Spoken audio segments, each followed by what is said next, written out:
আমার মায়ের কেউ ক্ষতি করল না। কি শত্রুতা ছিল ভাই আমার দ্বারা কিছুই বলে না, কোনো কারণে বলে না, নাকি নিজেই বলে না, আমি জানি না। বাবার সংসারের হাল ধরতে 2023 সালে নারী পুলিশ কনস্টেবল পদে চাকরিতে যোগদান করেন তৃষ্ণা বিশ্বাস। ট্রেনিং শেষে পটুয়াখালীর পুলিশ লাইন্সে শুরু করেন কর্মজীবন। রোববার সকালে হঠাৎই কল আসে স্বজনদের মুঠোফোনে।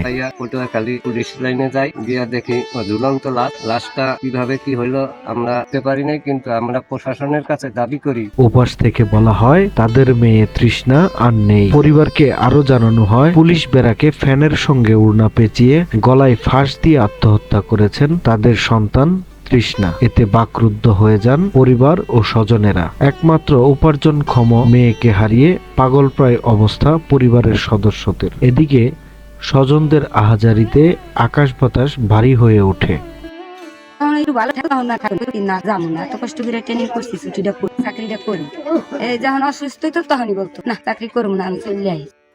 জানা যায় মাদারীপুর জেলার ডাসার উপজেলায় পূর্ব কমলাপুর গ্রামের দিনমজুর কৃষ্ণ বিশ্বাসের মেয়ে তৃষ্ণা বেশ কিছুদিন ধরে মানসিক সমস্যায় ভুগছিলেন। ঢাকায় একটি হাসপাতালে মানসিক রোগের ডাক্তারও দেখানো হয় তাকে। তবে মানসিক সমস্যা নাকি অন্য কোনো কারণে তৃষ্ণার মৃত্যু হয়েছে তা নিশ্চিত করতে তদন্তের দাবি জানিয়েছেন পরিবার ও স্বজনেরা। নিহত তৃষ্ণার স্বজনেরা জানান, তো আমরা এটা দেখে খুবই বিশ্বাস করতে পারতেছি না যে অ্যাকচুয়ালি ওর সুইসাইড হয়েছে। তো আমরা চাই এটার একটা সুস্থ তদন্ত হোক এবং তদন্তের মাধ্যমে যারা অ্যাকচুয়াল অপরাধী সে যেই হোক। এ ব্যাপারে ডাসার থানার ওসি মোহাম্মদ আব্দুল বারিক জানান, আমাদের এক নারী কনস্টেবল মানসিক বেকারস্থ থাকা অবস্থায় সে আত্মহত্যা করে বিজ্ঞ নির্বাহী ম্যাজিস্ট্রেটের উপস্থিতিতে সুরতাল সম্পন্ন করত। আজকে ডাসার থানাধীন কমলাপুর তার নিজ বাড়িতে নিয়ে আসলে আমাদের পুলিশের উপস্থিতিতে 7:45 ঘটিকা তার দাহ।